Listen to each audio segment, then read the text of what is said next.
The envelope was still on the counter, the one I'd kept for 16 years. Thick with crisp bills and yellowing hope. I had written his name in blue ink when he was just 5. Yesterday he laughed at me, called me a joker. Not funny, not playful, just a fool in front of his friends. My hand didn't shake when I sealed the envelope shut again, but my heart did. That's when I knew. I hadn't just lost his respect. I had misplaced my own. Before we continue, I'd love to know, where are you watching from? Comment below. I live in a small, weathered house on the edge of town. The kind with a porch swing that creaks even when no one is sitting in it. The siding needs repainting, and the mailbox leans a little to the left like it's tired of standing alone. But it's mine. Every corner of this home holds a piece of my life, and his too. I've been here since 1974. Moved in with Robert, my husband, the year after we married. We raised our daughter in this very house, taught her to ride a bike on the sidewalk, nursed her through fevers, listened to her practice piano in the living room. The house knew her laughter, and later, her silence. She left when she was 23. Said I loved rules more than her, that I didn't understand what she needed. I stood at the door and watched her go without a coat in December. She didn't call for a long time. Then one day she dropped him off. His name was Tyler. Just 5 years old. He stood there with a little backpack and a sandwich wrapped in foil. My daughter said she needed time to figure things out. That it wouldn't be long. But days became months and months folded into years. I didn't ask questions. I just opened the door and made room. Tyler had big eyes and skinny arms. He used to follow me around the kitchen asking what every spice jar was for. We built blanket forts on stormy nights. I taught him how to tie his shoes, then how to pray, then how to fold his shirts just so. He used to say, "Grandma, you make things feel safe." We didn't have much. I was on Social Security by then, and the little pension from the school district where I worked as a cafeteria aide. But I started saving small bills at first, $5 here, 10 there. I kept them in an envelope at the back of my drawer marked, "For Tyler's future." I skipped new shoes for myself more than once. Watered down the milk. Said no to things I quietly longed for. Years passed like soft winds. Tyler grew tall. He played trumpet in the school band, brought home drawings that I hung on the fridge. Every birthday, I added another 20 to the envelope. It became our silent tradition. He never asked about it, but I knew someday when the time came it would matter. When he turned 16, I gave him my old Buick. It sputtered but ran. I remember he barely looked at me when he took the keys. No thank you. No smile. Just walked out and revved the engine loud like he wanted to drown out my presence. That was the first time I felt the shift. Little things started disappearing, my favorite mug, a silver picture frame.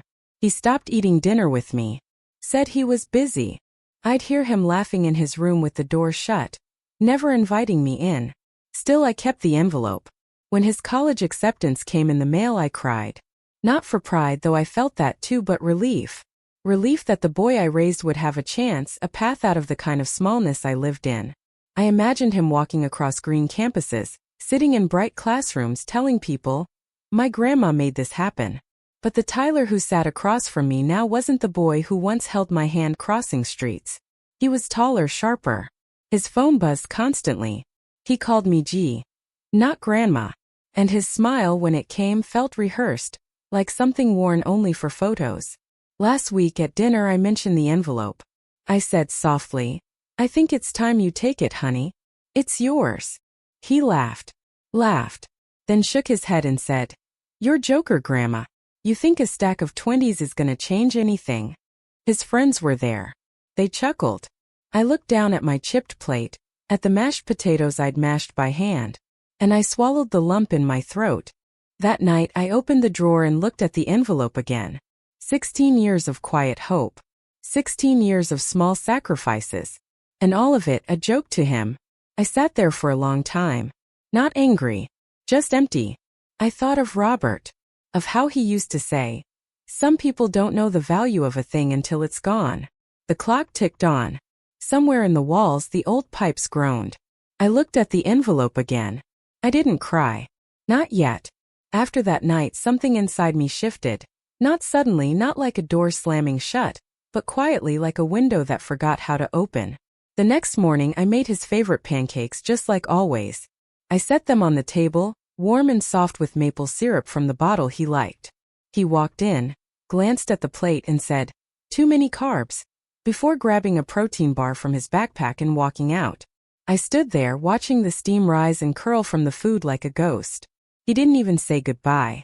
It wasn't just that moment, it was a series of small piercing things. His bedroom door stayed closed more often. I'd knock gently and ask if he wanted anything. A tea, some fruit, maybe just company. Sometimes I'd get a muffled, "I'm good." Other times nothing at all. When he did speak, his voice had that edge. The kind that made me feel like an interruption, not a person. One night I offered to help with a scholarship essay and he rolled his eyes. "Grandma, no offense, but you don't get it. You didn't even go to college." I nodded, trying to smile. "That's true," I said softly. "But I did raise someone who's going." He looked at me then. Not with affection, not even gratitude, just annoyance. Like I had somehow made it about me. And so, I started talking less. He began eating in his room, plates returned to the sink half-eaten, if at all. My stories, the ones he used to beg for at bedtime, became unwelcome. Once I mentioned how his mother used to love autumn leaves, and he said, "You talk about the past like it matters." That one stung. I noticed he'd stopped calling me grandma altogether. Now it was just G. Or worse, he'd text instead of speak. "Need ride? What's for dinner? Can you Venmo $20? I always answered, always gave. Because that's what I had promised myself, to give him everything I hadn't been able to give my daughter. I thought love would be enough. I thought showing up again and again would earn me a seat at his table, even if just in his heart. But my chair kept getting pushed farther away. The neighbors noticed. Mrs. Lyle from across the street asked how college prep was going. I said, "Fine," and smiled. What else could I say? That the boy I raised no longer saw me as someone worth listening to? One Sunday afternoon he came home late from a party, loud, smelling like cologne and something bitter. I asked if he'd like a cup of tea to settle his stomach. He waved me off and said, "You worry too much. It's not cute." Not cute. I went into my room that night and sat on the edge of my bed. I didn't turn on the light. The moon was enough. I thought of how I used to tuck him in with songs and kisses. How he once whispered, "Don't go far, Grandma." If I got up for water in the night. That little boy was gone. And maybe that's natural, I told myself. Boys become men. They grow wings and fly. But wings weren't the problem. It was how he looked down while flying, as if I were just a dot on the ground, not the one who had built the nest. One evening I overheard him on the phone. He didn't know I was standing just outside the hallway. "Yeah, I live with my grandma. She's sweet but kind of clueless. Old school, you know? Talks about envelopes like it's still 1980. They laughed. I stood there, the envelope in my hand. He never saw me. That was the night I put it away for good. Slid it into the drawer deep behind my winter scarves. I stopped offering tea. I stopped knocking. Not out of spite, but preservation. There's only so many times you can knock on a locked door before the silence starts sounding like a reply. I went back to crocheting in the evenings, my hands slow and steady. The television played old movies, the kind where people apologized when they were wrong. One day he asked, "Did you pay the Wi-Fi bill? It's acting up." I nodded. I had. Early as always. "No thank you." He didn't look up from his screen. I watched him from the kitchen. His jawline was sharper now. His voice deeper. He looked like a man. But in all the ways that mattered, kindness, presence, warmth, he felt further away than ever. And the worst part wasn't that he didn't love me. It was that I wasn't sure he remembered how. The morning it broke, truly broke, was colder than usual. September had crept in with fog and quiet warnings. I woke early, as always, the way older bones do, not because of an alarm but because sleep can only hold us for so long. I made oatmeal, the kind with cinnamon and little apple cubes the way he used to like when he was 7. I placed it on the table, along with a folded napkin and a spoon polished just for him. I even set out his acceptance letter beside it, still in its envelope, the one from the college he dreamed of when he was small. I thought maybe it would remind him. He came down late, yawning, phone in hand. Didn't sit. Didn't even look at the table. Just stood by the door. Already in his hoodie and sneakers. I said gently, "You have a little time, honey. Sit for a moment. You need something warm in you." He looked at the bowl, then at me and scoffed. Why do you keep doing this? I blinked. Doing what, sweetheart? This. He waved at the table at the oatmeal, the letter. This grandma show stuff. Like it's a sitcom from the 90s. Like it matters. The spoon was still warm in my hand. I said softly, "It's just breakfast." He shook his head. "You don't get it. You act like I owe you something. Like because you raised me, I have to perform some kind of gratitude act forever." My hand went still. "I never asked to live here. You and my mom decided that. I didn't have a say." I looked at him, really looked. His face had that hardness now. The kind that comes not from pain but from forgetting that other people feel it too. "And this whole college fund thing," he added, nodding toward the envelope. "What is that, like $100? You think that's going to make a difference? You think I'm going to tell my friends, 'Oh yeah, my grandma came through with $20 bills from her sock drawer'?" I stood there quietly. He laughed, sharp and careless. It's kind of pathetic, Grandma. You're like a joker. The way you hold on to this stuff. A joker." That word settled in the room like smoke. I couldn't breathe for a moment. Not because I was shocked, but because I wasn't. That's what hurt most. I didn't reply. I just picked up the bowl and poured the oatmeal into the sink. The soft plop echoing more than I expected. He looked confused, maybe a little surprised. Then he left. Didn't even close the door properly. The cold came rushing in just like that. I stood in the kitchen for a long time. The faucet dripped once, then again. I dried the bowl with a towel and placed it back in the cupboard. My hands moved automatically the way they had for decades. But inside something else had stopped. I walked to the drawer, pulled it open and took out the envelope. It was heavy. Not with money, though there was more than he knew, but with everything it had meant. Every small sacrifice, every skipped coat, every maybe next time. I had whispered to myself while sliding bills inside. It wasn't just money. It was love, compressed into paper and patience. And he called it a joke. I sat down in the armchair beside the window, the envelope in my lap. The street outside was still, the leaves barely moving. I thought of the little boy who once brought me dandelions with chubby fingers, who used to press his cheek to mine and whisper secrets. Where had he gone? Or had he never really been mine to keep? Maybe I had been a bridge. A soft, steady crossing between a storm and a future. But no one ever thanks the bridge. They just walk over it and forget. The mailman passed by. I waved. He didn't see me. I turned my gaze back to the envelope. And I said aloud, not for him but for myself, "I am not a joke." It was quiet that moment. But not empty. The kind of silence that holds meaning. Like the hush before a storm breaks. Or a bird takes flight. I had been waiting, not for love, not even for thanks, but for acknowledgement. For the invisible work of loving someone to be seen. But it wasn't going to come. And suddenly that no longer made me weak. It made me free. That evening I didn't cook. Not because I was angry, no, anger had long passed me by like a bus I chose not to catch. I simply didn't feel like preparing something for someone who no longer saw me. Instead, I boiled water for tea and made myself a plate of crackers, cheese, and a few grapes from the back of the fridge. I sat by the small lamp in the living room, a blanket over my legs, and let the silence gather. He didn't ask about dinner. Didn't notice. Or maybe he did and chose not to say.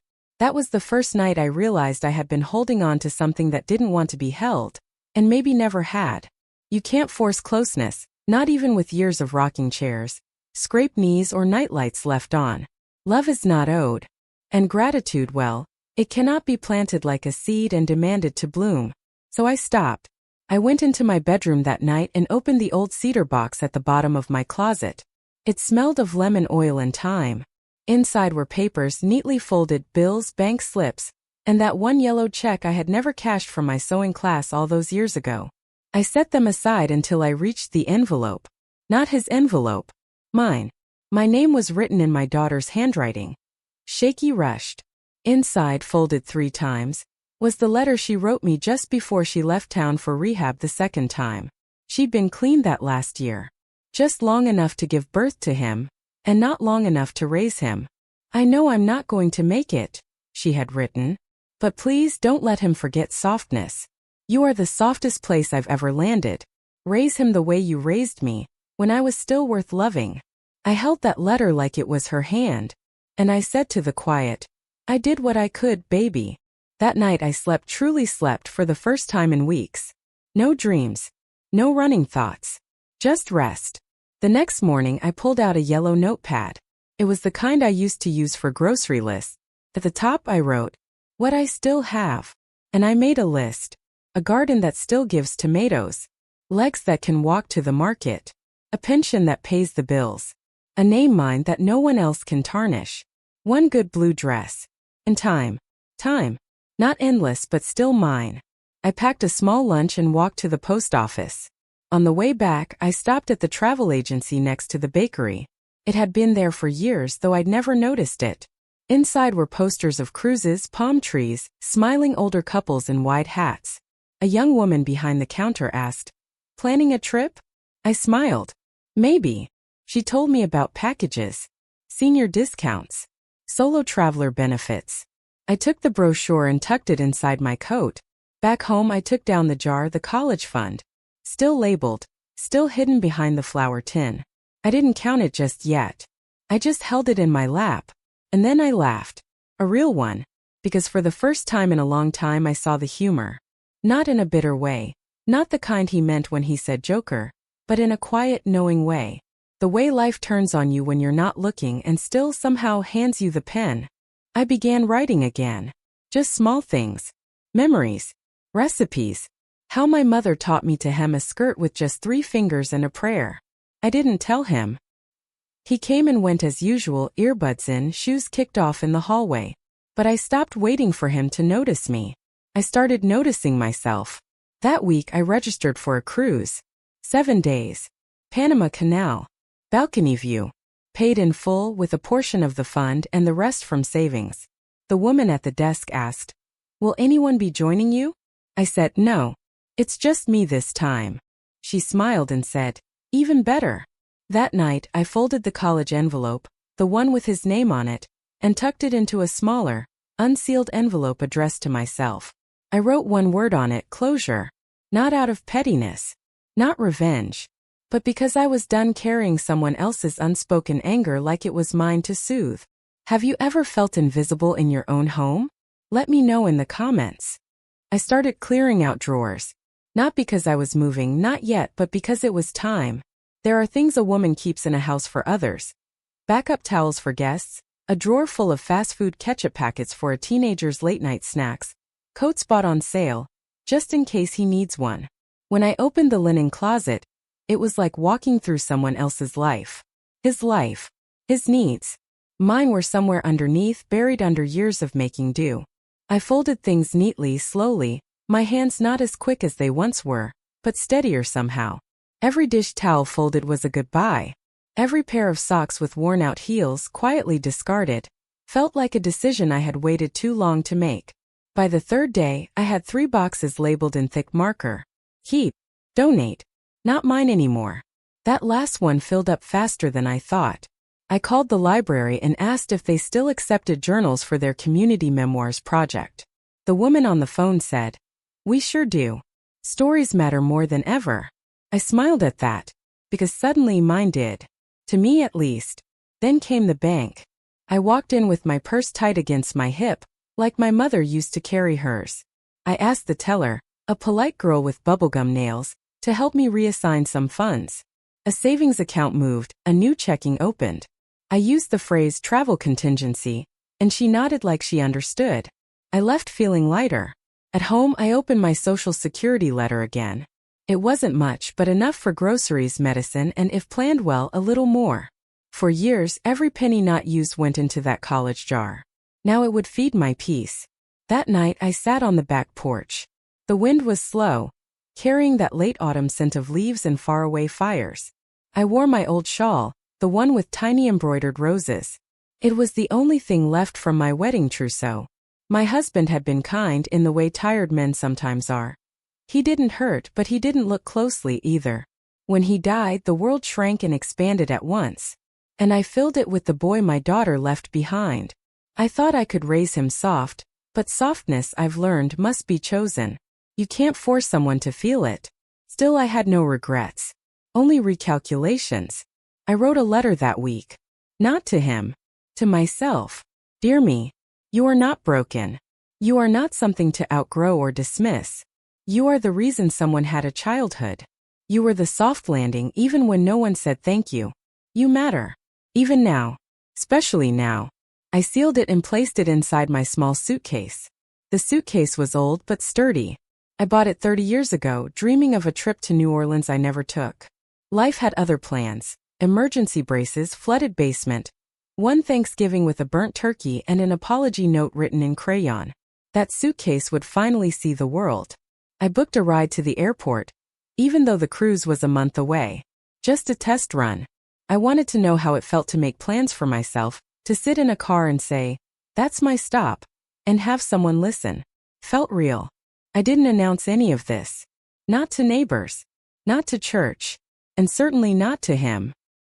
He came and went, throwing his hoodie on the couch, leaving the fridge open, forgetting his shoes by the door.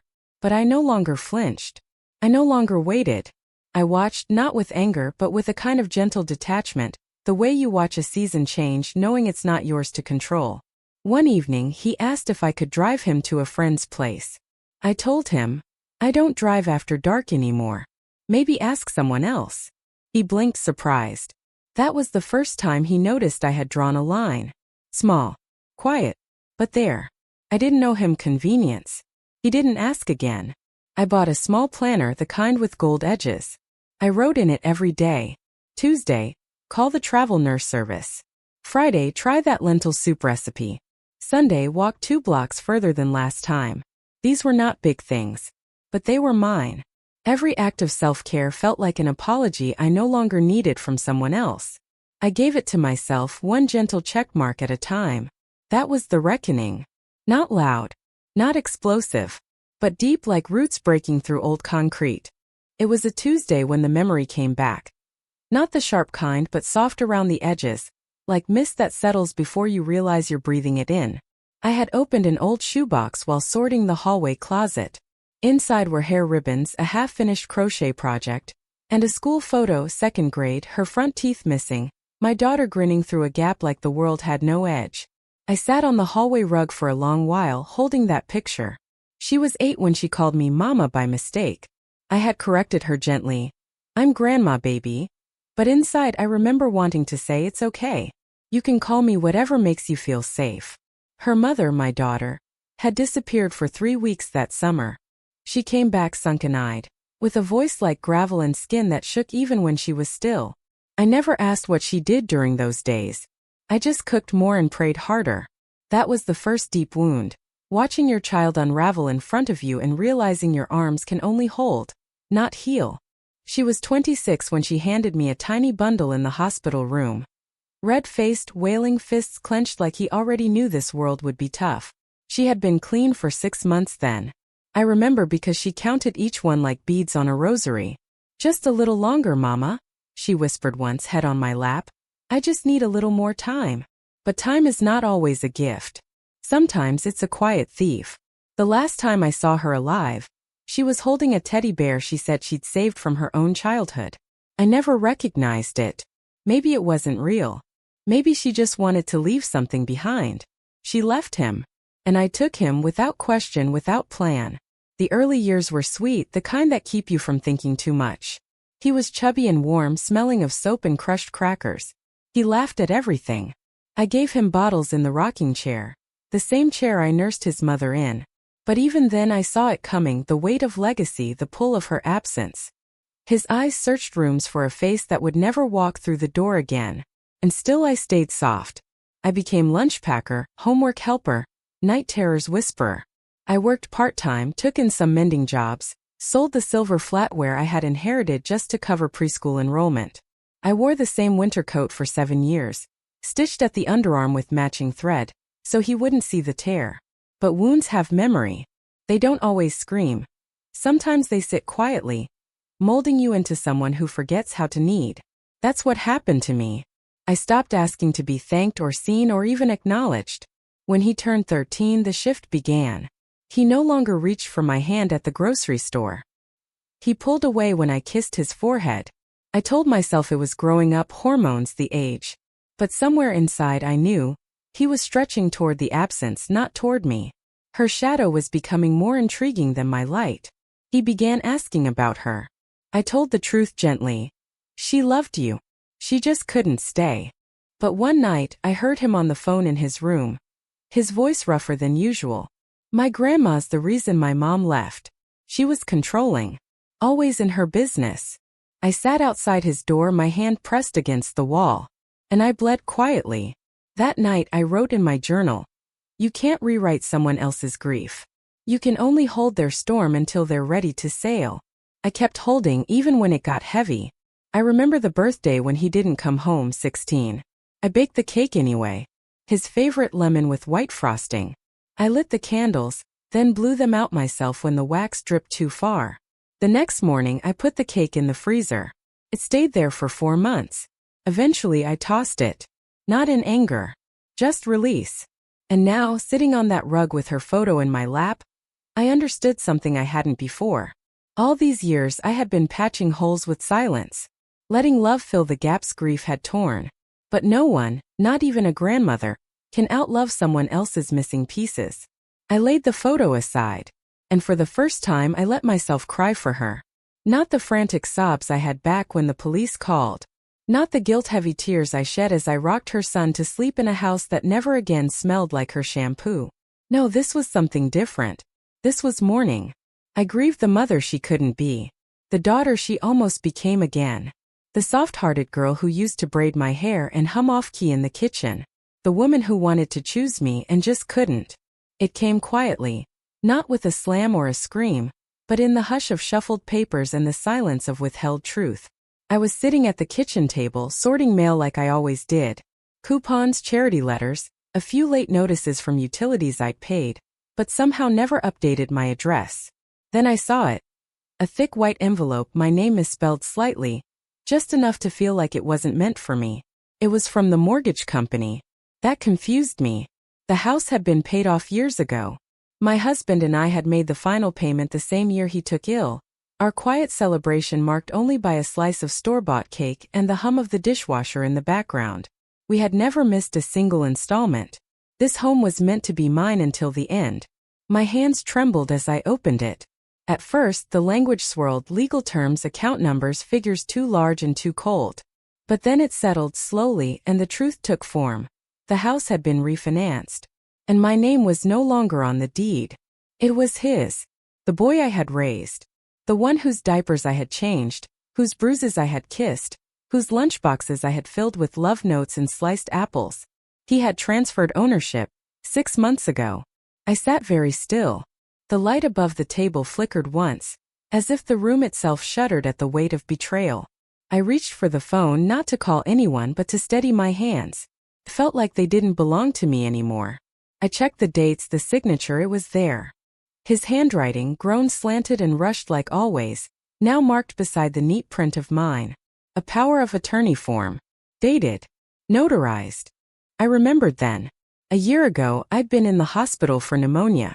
Weak, tired, floating in and out. He had brought papers, said it was just so he could handle bills while I recovered. Just temporary, he'd said. In case of emergency. I'd signed. Of course I had. Trust isn't something you think to question when it's wrapped in a familiar voice. Now it had cost me the one thing I thought no one could take, my home. I didn't cry. Not yet. Instead I stood up, went to the sink and washed my hands. Slowly, like something sacred had to be cleansed. The water ran warm. Too warm. It burned the edges of my fingers and I let it. Later that evening he walked through the front door with his earbuds in. Backpack swinging behind him like nothing in the world had shifted. I looked at him from the armchair. He didn't see me. Didn't greet me. Just walked past. And in that moment something inside me dissolved, not the love, no. That never disappears. But the illusion. The hope that one day he'd see me. Thank me, understand me. That version of the future crumbled like a paper left too long in rain. I opened the closet that night and pulled down the small fireproof box. The one where I kept my husband's discharge papers, our wedding photo, and the last note my daughter ever wrote. I checked every document one by one. There were my name, my life, my legacy. Gone now from this house. I didn't sleep. I sat by the window watching the streetlight flicker on and off like a faulty heartbeat. It wasn't just the betrayal. It was the ease with which it had been done. No guilt. No warning. Just quiet erasure. The next morning I made eggs and toast, set out 2 plates, then cleared one before he came down. I told him I had eaten early. He nodded, didn't ask more.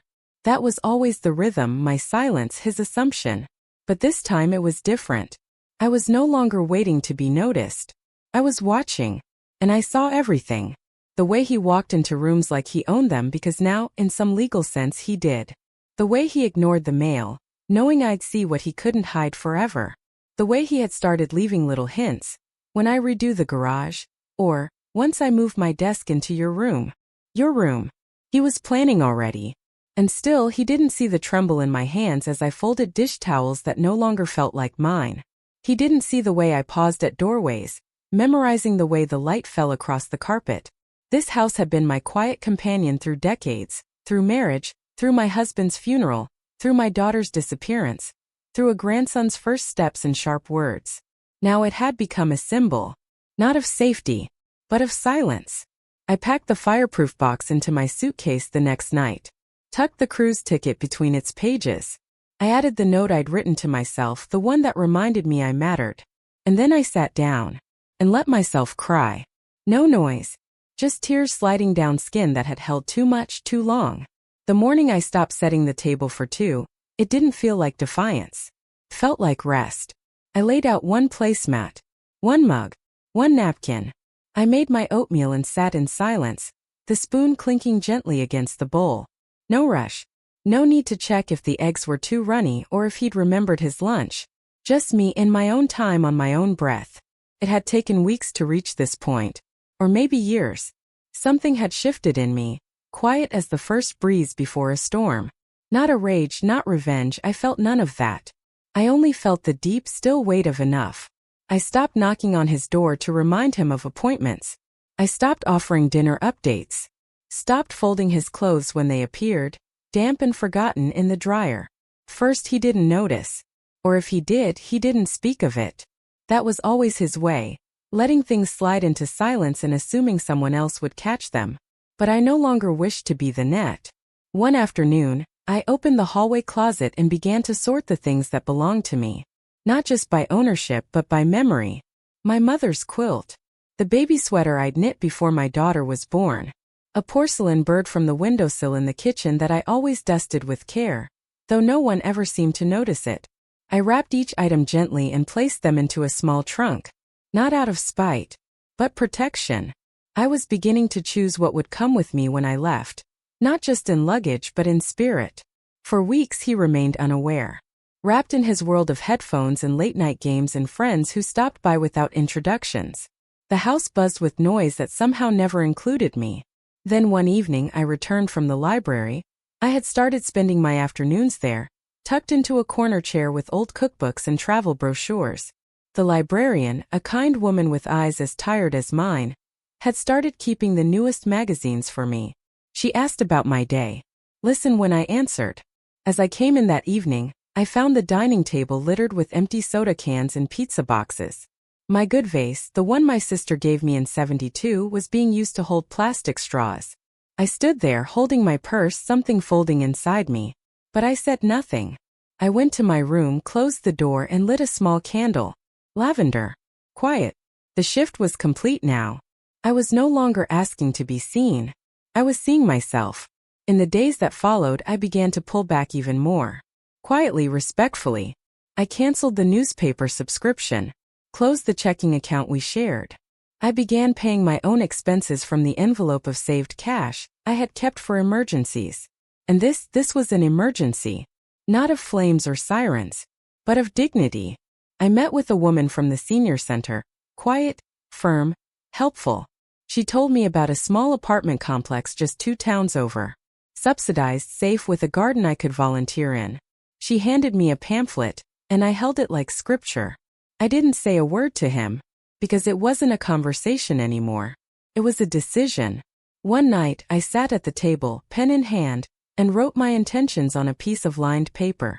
No accusations. No explanations. Just a list of what I would take, where I would go, and that I hoped he would one day understand. I folded it neatly and placed it beneath his game controller. The cruise, of course, was already booked. Not a luxury liner, but a seniors-only tour along the East Coast. Gentle pace, good food, and quiet, I imagined. So much quiet. The ticket, paid in full with the college fund I had guarded for years, was tucked between my coat and scarf in the hallway. I had no guilt about it anymore. It wasn't spite. It was reclamation. He hadn't just taken the house. He had taken the years I had stored for him, the dreams I had shelved, the needs I had set aside, the soft corners of myself that I'd smoothed to fit his roughness. Now I was taking them back. In pieces. In steps. In silence. It was the tiniest moment that became the turning. The library was quiet that afternoon. The fluorescent lights hummed gently overhead, and the only other soul nearby was a little girl humming to herself while flipping through picture books. I had just returned a stack of cookbooks and was thumbing through a magazine about travel, not the glossy kind with luxury hotels, but one with quiet destinations, mountain trains, quiet lakes, tucked-away cafes. The librarian, her name was Beth, came over with a yellowing envelope in her hand. "This came in the mail here," she said, offering it like something sacred. "I think it's for you. There's no return address, but..." I recognized the handwriting. "You said your daughter's name was Marlene." I froze. My hands reached out on their own. The envelope was soft, the paper worn thin with time. The handwriting was unmistakable. Tall loops, small letters, always in black ink. I hadn't seen her hand in over a decade. There was no message inside. Only a photograph. A picture of her standing near a porch I didn't recognize, holding a baby with wild curls and a familiar squint. She looked healthy. Older. But her eyes were the same. It felt like someone had turned a key inside my chest. Beth sat quietly beside me as I stared at it. She didn't ask questions. She didn't fill the silence with words. She just placed a tissue in my lap and waited. After a long time I whispered, "I thought I'd never see her again." Beth nodded slowly. "Maybe this is her way of saying she's still somewhere watching. Maybe she wants you to know she's okay." I didn't know if it was closure or beginning, but I knew it was strength. Something awakened in me that day. Not the kind that roars, the kind that breathes. I looked at the picture again, and for the first time in years I didn't feel only grief. I felt presence. I slipped the photo into my wallet, right beside my social security card. It felt right there, close to my name, my identity, my quiet worth. That night, I lit another lavender candle and sat by the window with the cruise itinerary in my lap. I traced the line of the coast with my finger. Charleston, Savannah, Norfolk, Boston. Places I had never been.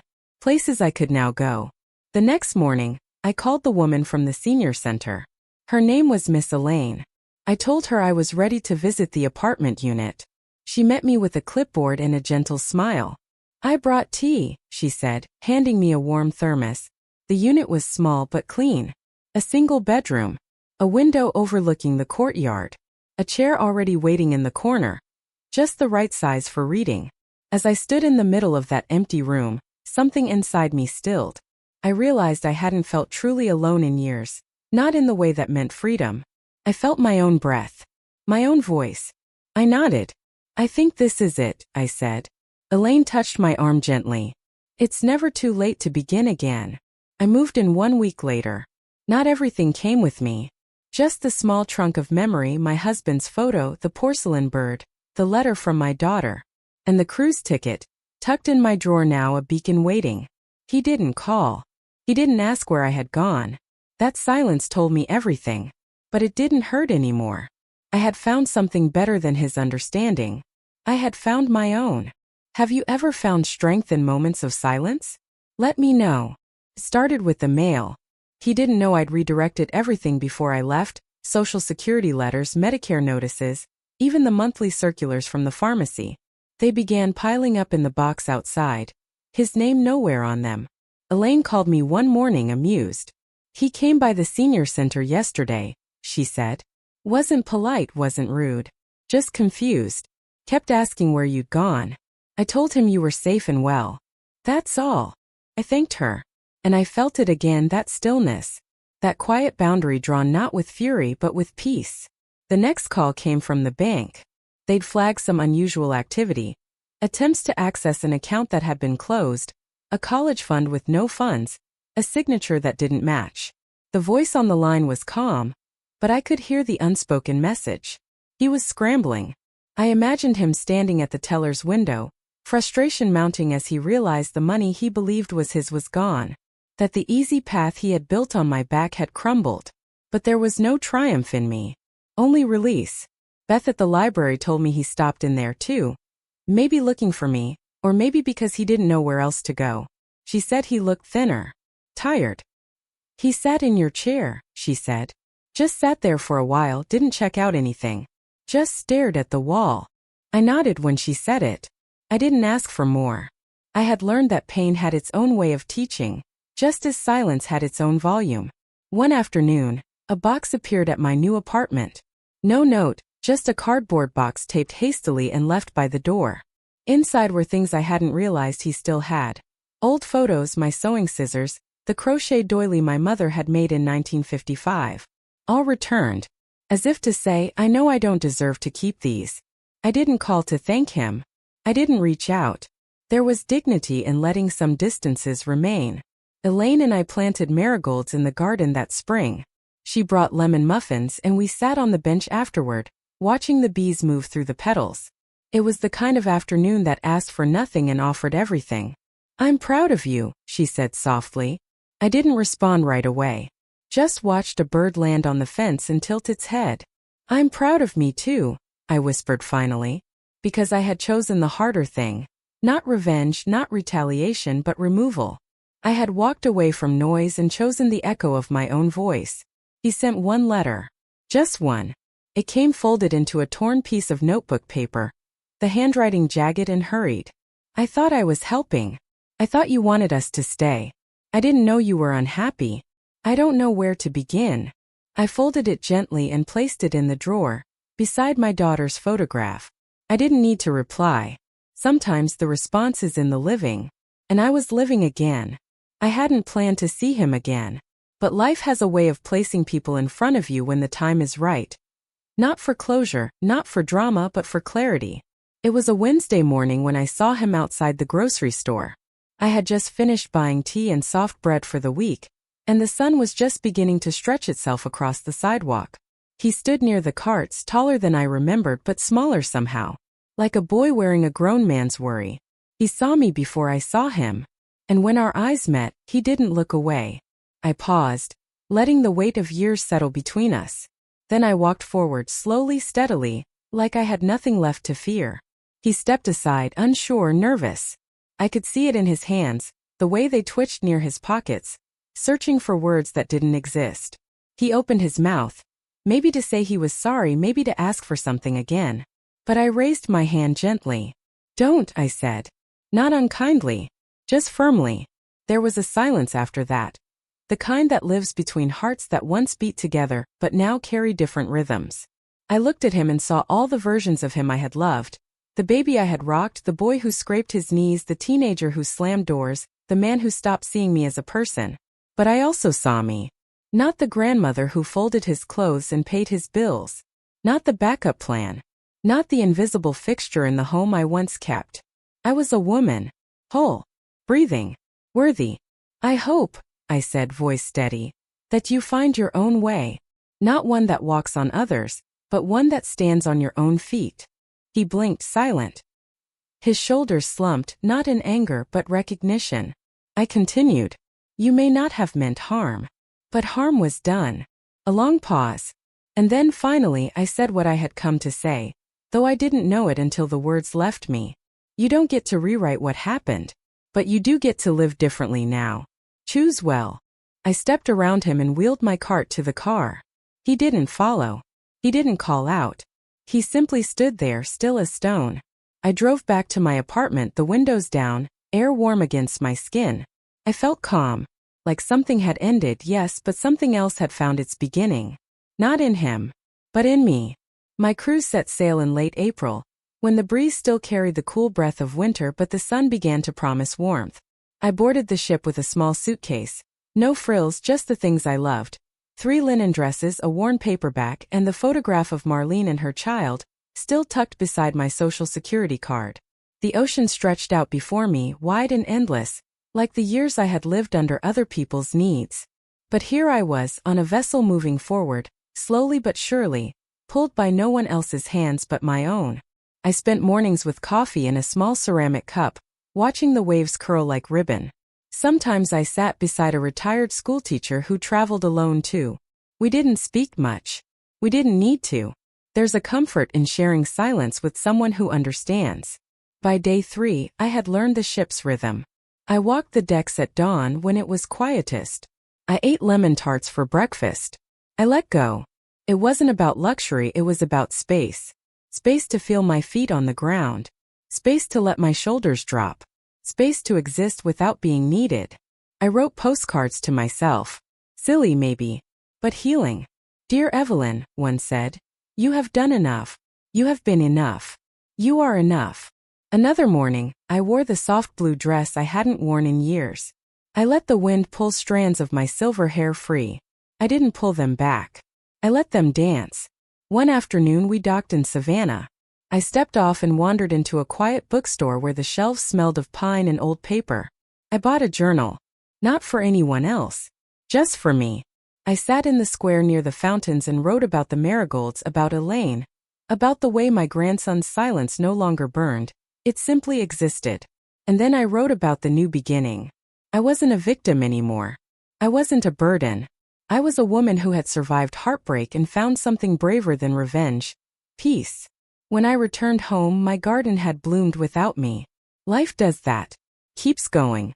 Elaine met me at the gate, holding a thermos of hot cider.